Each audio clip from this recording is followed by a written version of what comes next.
భూభారతి కార్యక్రమాన్ని లాంఛనంగా ప్రారంభించడానికి ముఖ్య అతిథిగా విచ్చేసినటువంటి రెవెన్యూ శాఖ మంత్రులు సోదరులు పెద్దలు మన జిల్లా ఇన్ఛార్జ్ మంత్రివర్యులు పొంగులేటి శ్రీనివాసరెడ్డి గారికి మరి సీతక్క గారికి ఎంపీ గారికి మా ఇద్దరు ఎమ్మెల్యేలు ఉన్నారు వాళ్ళకి ప్రిన్సిపల్ సెక్రటరీస్ ఇద్దరు వచ్చారు కలెక్టర్ గారికి మరి స్థానిక ప్రజాప్రతినిధులకు అదేవిధంగా స్థానిక అధికారులకు వివిధ ప్రాంతాల నుంచి విచ్చేసినటువంటి రైతు సోదరీమణులకు ముఖ్య నాయకులకు పత్రికా మిత్రులకు ఇతర ప్రముఖులందరికీ కూడా నా యొక్క హృదయపూర్వక నమస్కారం.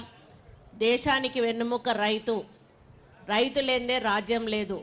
ఈరోజు రైతు 6 గాలాలు కష్టపడి పండించి పంట చేతికొచ్చి ఈరోజు మరి ప్రజల్లోకి మనం బతుకుతున్నామంటే రైతు కష్టపడితేనే ఈరోజు మనం బతుకుతా ఉన్నాము. ఆ రోజు రాజశేఖర్ రెడ్డి గారు ఉన్నప్పుడు మొట్టమొదట రైతు గురించి ఆలోచించినటువంటి ముఖ్యమంత్రిగా ఆయన చరిత్రలో నిలిచిపోయాడు. ఆయన ఎప్పుడు కూడా అనేవాడు, రైతు అనేవాడు ఇలా ఒకరికి దానం చేయాలి కానీ ఇట్లా చేయి జాచి అడగకూడదు అని చెప్పి పదే పదే చెప్పేవాడు. అదే పద్ధతిలో ఆయన ఆ రోజు మనకు ఉచిత కరెంట్ ఇచ్చారు, సబ్సిడీ మీద మనకు విత్తనాలు ఇచ్చారు, మీ అందరికీ కూడా గిట్టుబాటు ధర కల్పించారు. ఈ విధంగా ఆ రోజు రైతులకు ఏమేం కావాలో అన్ని అవకాశాలు కల్పించినటువంటి గొప్ప వ్యక్తి మహనీయుడు ఆ రోజు రాజశేఖర్ రెడ్డి గారు. ఆ తర్వాత వచ్చినటువంటి బీఆర్ఎస్ ప్రభుత్వం రైతులను ఏమాత్రం పట్టించుకోకపోగా ధరణి పేరిట ఒక పోర్టల్ని తీసుకొచ్చి రైతుల నోట్లో మట్టి కొట్టి మరి దాంట్లో కొన్ని లొసుగులు పెట్టి ఆ లొసుగులను వాళ్ళ అవకాశంగా తీసుకొని ఆ భూములు ఏవైతే రైతులు ఉన్నాయో మరి వాళ్ళ మనుషుల పేరు మీద రిజిస్ట్రేషన్ అయ్యేటట్టుగా పాస్ పుస్తకాలు తయారు చేసుకొని ఈరోజు అసలు రైతు పక్కకెళ్ళి ఎవరో బయట వాళ్ళు వచ్చి అనుభవిస్తున్నటువంటి సంఘటనలు కోకొల్లలు.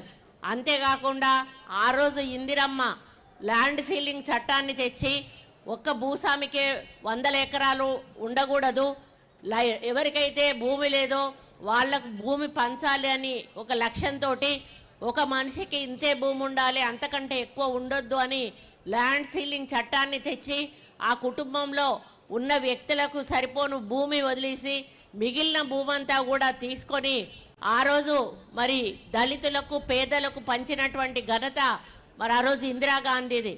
మరి ఆ భూములను కూడా ఈ ధరణి పేరిట మన పోయిన గవర్నమెంట్లో వాళ్ళ నాయకుల పేరు మీద మరి రిజిస్ట్రేషన్లు చేసుకొని అది కూడా ప్రజల నుంచి లాక్కోవడం జరిగింది. ఇకపోతే అప్పుడు దొరలు గ్రామాలలో ఉండేవాళ్ళు, ఆ దొరల భూములు కోకొల్లలు ఉండేటివి, అన్నలు బాతిన జెండాలు ఉండేవి, లేకపోతే సీలింగ్లో పోయిన ల్యాండ్లు ఉండేవి. ఈ ధరణి వచ్చినాక దేశ విదేశాలకు పారిపోయినటువంటి దొరలందరూ కూడా మళ్ళా గ్రామాల్లోకి వచ్చి వాళ్ళ భూములను కోట్ల రూపాయలకు అమ్ముకొని మళ్ళీ పోయేటువంటి అవకాశం కేసీఆర్ కల్పించడం జరిగింది. అంటే ఇది మొత్తం ప్రక్రియ చూస్తే ఆయన ఒక రైతుల గురించి తప్పితే అందరి గురించి ఆలోచించాడు. రైతులను మోసం చేయడమే లక్ష్యంగా ధరణి పోర్టల్ని ఆయన ప్రారంభించాడు. దాని తర్వాత రైతుల్లో అంటే ప్రజల్లో గ్రామాల్లో ఎన్ని సమస్యలు మొదలయ్యాయో మీకే తెలుసు. పొద్దున్న లేస్తే రైతు అనేవాడు తనకు కనీసం ఒక గెట్టు కాడ 1 ఇంచు భూమి కదిలినా కూడా బాధపడతాడు. ఆ గెట్టు పంచాయతీ మొదలవుతుంది, నా భూములకు నీ గెట్టు వచ్చింది అని. అటువంటిది ఎకరాల భూములు ఈరోజు మీ నుంచి లాక్కుంటే మీ బాధ ఎలా ఉంటుందో మరి పోయిన ప్రభుత్వానికైతే తెలియలేదు కావచ్చు, కానీ ఈ ప్రభుత్వం ఇందిరమ్మ పాలన చేస్తున్నటువంటి ప్రభుత్వం ఇందిరమ్మ రైతుల గురించి ఆలోచించినటువంటి ఆమె ఆలోచనను ఆసరాగా చేసుకొని రేవంత్ రెడ్డి గారు మన అన్న పొంగులేటి శ్రీనన్న ఇద్దరు కూడా రైతుల కళ్ళల్లో నీళ్లు రావద్దు, వాళ్ళు కోల్పోయిన భూములన్నీ కూడా వాళ్ళ పేరిట మళ్ళీ రాసియాలి అనేటువంటి ఒక లక్ష్యంతో ఈరోజు భూభారతి చట్టాన్ని తీసుకొచ్చి మీ కళ్ళల్లో నీళ్లు తుడిచేటువంటి ప్రయత్నం చేయడం జరుగుతూ ఉంది. ఇందులో అన్నిటికీ కూడా అవకాశం ఉంది. పోయిన దాంట్లో ఏదైనా అప్లై చేసుకుందామంటే ఎందులో అప్లై చేసుకోవాలో తెలియదు. అప్లై చేసుకున్నప్పుడల్లా 1000 రూపాయలు కట్టాలి, అది మళ్ళీ పోయి ఎంఆర్ఓ దగ్గర అడిగితే ఇది ఈ సెక్షన్ కింద కదా ఆ సెక్షన్ కింద అప్లై చేసుకోవాలంటాడు. మళ్ళా రైతు పోయి మళ్ళీ 1000 రూపాయలు కట్టి మళ్ళీ అప్లై చేసుకుంటాడు. మళ్ళీ పోయే వరకు ఇది కాదు ఇంకోటి అంటారు. ఈ విధంగా వాళ్లకు పాపం ఆ పైసలు కట్టుకుంటూ ఆఫీసుల చుట్టూ మీ సేవా సెంటర్ల చుట్టూ తిరగడమే జరిగింది. కానీ ఎవ్వరికీ కూడా దాంట్లో ధరణిలో న్యాయం జరగలేదు అనేది మీ అందరికీ కూడా తెలుసు. మరి ఆ విధంగా మీరు ఇబ్బంది పడ్డ పరిస్థితులను గమనించి ఈరోజు రేవంత్ రెడ్డి గారు మరి ఈ భూభారతి అనేటువంటి ఒక గొప్ప చట్టాన్ని ఈరోజు మనకు ఒక తల్లి లాంటి చట్టాన్ని తీసుకురావడం జరిగింది. ఇందులో ఇప్పుడే కలెక్టర్ గారు చాలా వివరంగా చెప్పారు. మీరు ఎక్కడికి వెళ్ళాల్సిన అవసరం లేదు, మా అధికారుల దగ్గరికి రండి, మేమే మీ సమస్యను పరిష్కారం చేస్తామని. మరి నేను ఇంకొకటి చెప్తా ఉన్నాను, దీంట్లో కొంత దళారులు తయారవుతారు. నిజంగానే ఏ కార్యక్రమం ప్రభుత్వం చేపట్టాలన్నా నిష్పక్షపాతంగా అవినీతి రహితంగా చేపట్టాలన్నా కూడా ఎవరో ఒకరు మధ్యలో ఒకరు తయారవుతారు. అటువంటి వాళ్ళు దీన్ని భ్రష్టు పట్టించే కార్యక్రమం స్టార్ట్ చేస్తారు. కాబట్టి మీరు ఎవరి మాటలు కూడా నమ్మాల్సిన అవసరం లేదు, ఎవరి ఆసరా కూడా తీసుకోవాల్సిన అవసరం లేదు. మీరు డైరెక్ట్గా ఎంఆర్ఓ ఆఫీస్కి వస్తే మీకు కావాల్సిన విధంగా వాటిని ఏ విధంగా మార్చాలో వాళ్లే చెప్తారు, వాళ్లే చేస్తారు. మళ్ళీ మీ చేతికి మీ పట్టా పాస్ పుస్తకాన్ని ఇవ్వడం జరుగుతుంది అనే విషయాన్ని కూడా నేను ఈ సందర్భంగా విజ్ఞప్తి చేస్తా ఉన్నాను. అదేవిధంగా మరి మీరు ఈ భూభారతి ద్వారా తప్పకుండా మీకున్న 100% సమస్యలు కూడా పరిష్కరించబడతాయి. ఇక నుంచి మీరు ఎవరి దగ్గరికి కూడా పోవలసిన అవసరం కూడా రాదు అని తెలియజేస్తా ఉన్నా. గత ప్రభుత్వంలో ఈ బాధతోటి ఎంతో మంది చనిపోయిన కుటుంబాలు కూడా ఉన్నాయి, ఆత్మహత్య చేసుకున్న వాళ్ళు ఉన్నారు, మానసిక క్షోభతోటి చనిపోయిన వాళ్ళు ఉన్నారు. కానీ ఆ ప్రభుత్వం ఏ రోజు కూడా రైతు చనిపోతే కనీసం వెళ్ళి పలకరించిన పాపాన పోలేదు. రైతు మరి పంటలు లక్షల ఎకరాల పంటలు మరి అకాల వర్షాలతో కొట్టుకుపోయినా కూడా ₹1 నష్టపరిహారం ఇచ్చిన పాపాన పోలేదు.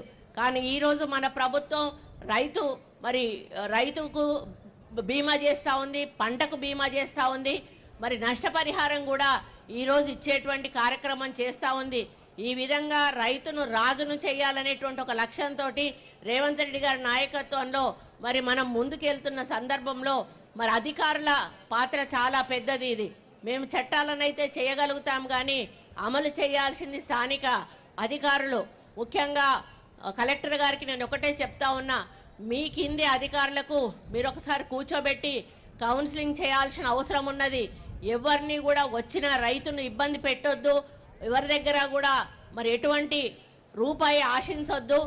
మరి నిష్పక్షపాతంగా మరి మీరు అవినీతి రహితంగా ఈ యొక్క కార్యక్రమాన్ని ప్రభుత్వం ప్రతిష్టాత్మకంగా తీసుకుపోయిన కార్యక్రమాన్ని ముందుకు తీసుకుపోవాల్సిన అవసరం ఉంది అని చెప్పాల్సిన అవసరం ఉంది.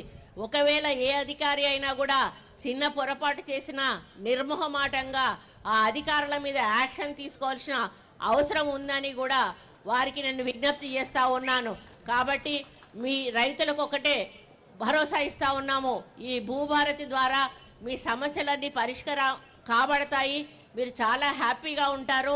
ఇక రాబోయే రోజుల్లో ఎటువంటి పంచాయతీలు కూడా ఉండవు, మీ భూమి మీకు దక్కుతుంది. కాబట్టి ఇటువంటి గొప్ప అవకాశం కల్పించిన మన ముఖ్యమంత్రి గారికి మనం సదా రుణపడి ఉండాలి, మన రెవెన్యూ శాఖ మంత్రి గారికి కూడా మనము రుణపడి ఉండాలి అని తెలియజేస్తూ మరి అన్న చేస్తున్న ఈ కార్యక్రమానికి మనందరం కూడా వెంట నడిచి మరి ఇది సక్సెస్ఫుల్గా ముందుకెళ్లాలని కోరుకోవాలని మీ అందరికీ కూడా విజ్ఞప్తి చేస్తూ ఇక్కడ వచ్చిన రైతులందరికీ కూడా శుభాకాంక్షలు తెలియజేస్తా ఉన్నాను.